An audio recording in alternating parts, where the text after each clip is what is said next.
So I'm old enough to remember when we were all excited for Geoff Johns to take over the DCEU. You know, after BVS, I think we all agreed that there was some extent of a course correction that was needed. I think that it would really just depend on your opinions on BVS and Suicide Squad that would determine the extent to which that course correction needs to happen, right? So someone like me that liked BVS, someone that, you know, that liked Suicide Squad would say that a minor course correction was needed, whereas somebody like Geoff Johns, who evidently did not like BVS, did not like all of these movies, even though he produced them, which is weird.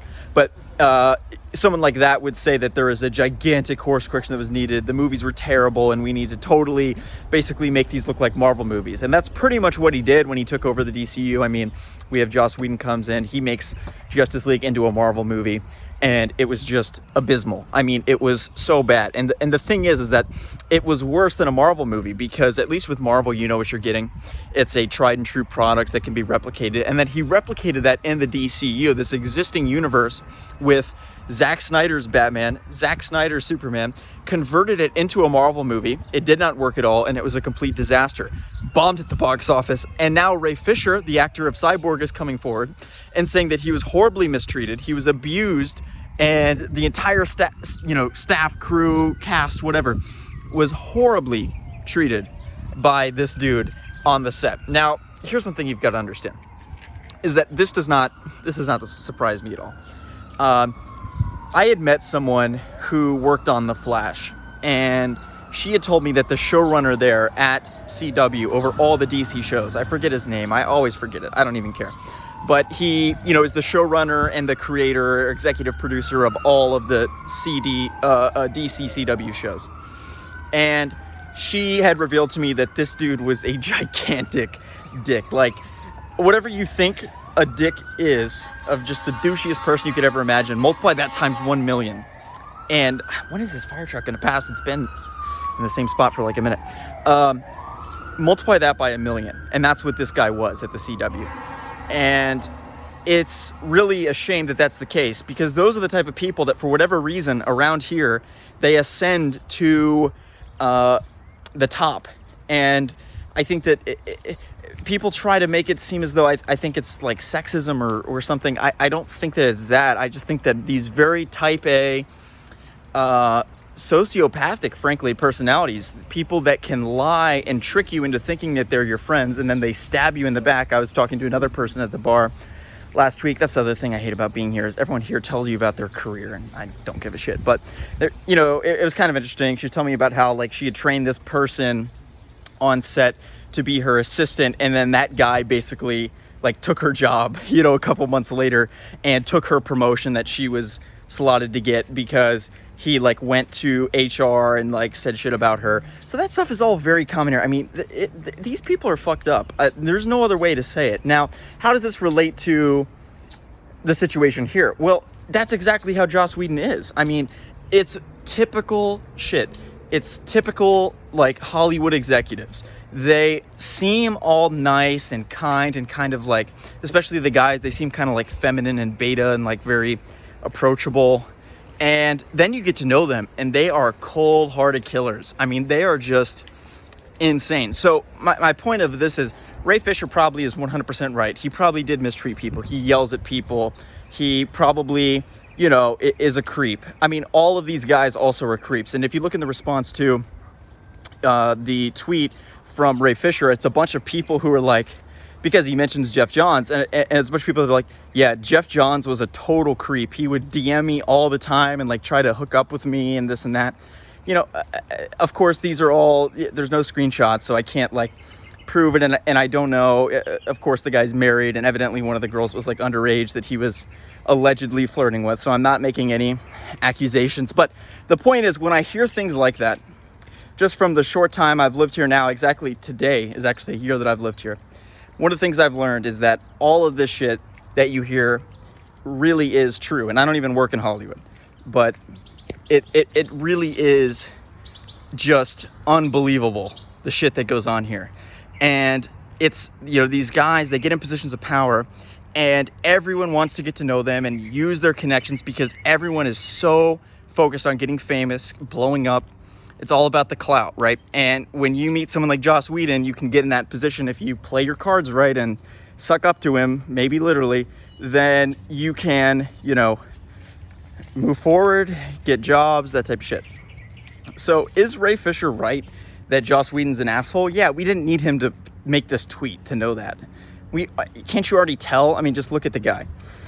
And, it's one of those things where it's a big problem, but I mean, it's really difficult to address it and figure out how that's going to work. Now, back to Geoff Johns and Joss Whedon. As I said, we had such high hopes for Geoff Johns coming into this role.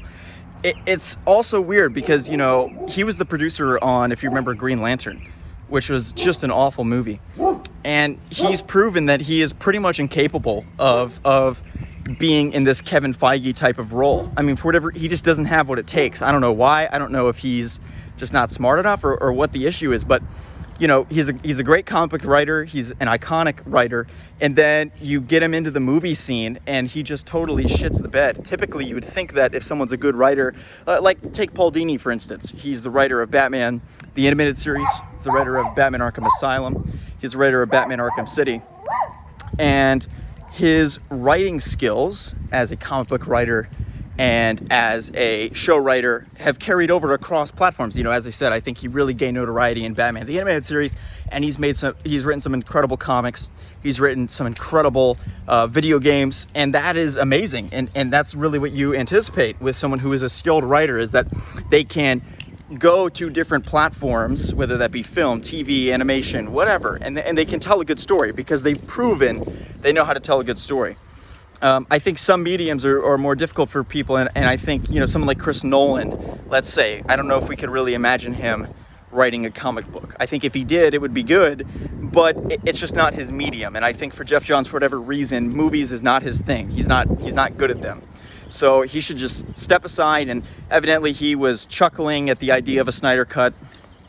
He's not a fan of Zack Snyder, and he evidently was a huge fan of Joss Whedon. So, Justice League is by far the worst movie in the DCU. I mean, at least BVS and Suicide Squad has a vision. And also, Geoff Johns played a substantial role in the studio interference of Suicide Squad. All of the shit that was in the first 20 minutes of that movie, which made it look like a highlight reel, is all Geoff Johns. So his perception moving in is to try to corporatize the entire DCU, turn it all into Marvel movies, turn these scenes into highlight reels that have fun music and action in it. And yeah, it's fun to watch, but I also would have preferred to see those Harley Joker scenes. And that's the thing that gets me, is that you would think as a comic book writer, he would be the one to include more than anyone else the biggest comic book scenes and moments, like those exchanges between Harley and Joker that David Ayer, the director of Suicide Squad, has said were cut from his cut of the film. You would think that he would be the number one proponent and advocate to make these directors who don't know much about the canon. I mean, say what you will about Zack Snyder, he doesn't know shit about DC Comics. I mean, he really doesn't. He does not know anything about Batman. He is taken aback when you tell him that Batman doesn't kill, and he becomes confrontational. And that I'm just, at this point, I'm laying the heat on everybody, and I'm making no allies in this video. But I mean, let's be real. The homeboy says, "Oh well, I can't believe that you guys are upset by Batman killing." It's like, yes, everyone who is a fan of Batman knows the character doesn't kill. He's like, "Well, what about the 1940s comics? What about this movie?" And it's like, we know he kills in the movies. The thing about the movies is there's never been a comics accurate Batman movie. Zach. So Zach is the type of guy that has seen in every Batman movie, and that's his entire foundation of what Batman is. And he has read The Dark Knight Returns probably 20 million times, and probably uses it as like a Bible and fucking prays to it. Okay. And that is his understanding of Batman, because he gets so defensive when people point out, hey, Batman doesn't kill, he shouldn't kill. He's like, what? You're not a real Batman fan. Like, I've seen 1989 Batman over and over again, and I've read Frank Miller's The Dark Knight Returns. And by the way, he doesn't even understand that, because Batman does not kill in The Dark Knight Returns. That's a myth. Anyway, so, and he said in an interview that Batman shot a guy between the eyes. It's like, wait, what? So anyway, so Zack Snyder, Geoff Johns, I mean, really... And this is the thing about it, is that I like Zack Snyder. He's a visionary. He just doesn't know anything about Batman. So that's why I don't like him for that angle of it. But from a visual angle, from a score, soundtrack, he does a great job with cinematography and those types of things. And I love to see him work on other characters, just not Batman, because he doesn't understand that character. And Geoff Johns has just been a huge, gigantic letdown, because what we've really needed with superhero movies is more focus on the comic book fan. Because what Marvel did is they really made a comic book movie that can appeal to mass audiences. In other words, turning a comic book into a Transformers movie. That is essentially what they more or less did with the first Avengers, right? Is like, it's a fun action movie, and it also features comic book characters that otherwise would never get any attention, you know, like Iron Man and whatnot. And I feel that what they've essentially done is they have ignored the way in which they can evolve. And really what I want to see them do is bring the comic books to life, bring these iconic stories to life, and really give it a great effort, as opposed to watering down the comics, which is what they do in every comic book movie. For instance, take the Batman, all the Batman movies. They are watered down versions of the Batman comics. They have fewer characters, fewer plot lines, fewer villains. They only have the most iconic, well-known villains like the Penguin, Two-Face, Joker. You'll never see somebody like Clayface or Mad Hatter or whatever in a Batman movie, because they're not comic books brought to life. They are adapted versions of comic books in a corporatized fashion that they feel can carry over to the mainstream, because their perceptions are, well, comic books aren't popular, and therefore we can't make a true comic book movie. That's why you look at The Dark Knight. The Dark Knight, you know, the reason, sorry, I'm just making sure I don't get like mauled by a car as I'm crossing. You know, the thing about The Dark Knight is that the whole pitch is like, well, it's Bruce Wayne or Batman if he existed in real life. And I think we've seen that so many times now. We've seen so many Batman solo movies, and that's why I get so frustrated.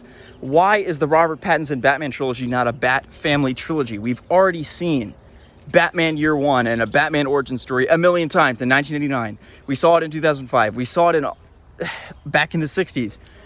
We don't need that anymore. You know, we want to see Batman the Animated Series brought to life. We want to see the Batman Arkham games brought to life. We want to see the Chuck Dixon 90s Batman comics brought to life.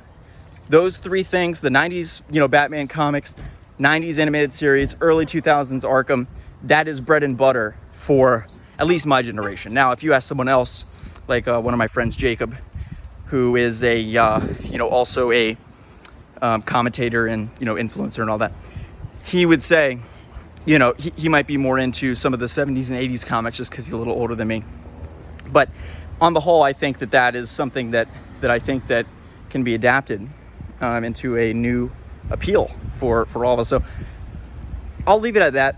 I'm kind of rambling at this point, but yeah, hope you guys enjoyed this video. And, Ray Fisher probably is right that this all happened, and Geoff Johns and Joss Whedon are probably weasels and probably creepos, just like everyone else that's high up in the Hollywood world over here. So, yeah, fun times. Thank you guys for watching. See you guys in the next one. Peace out.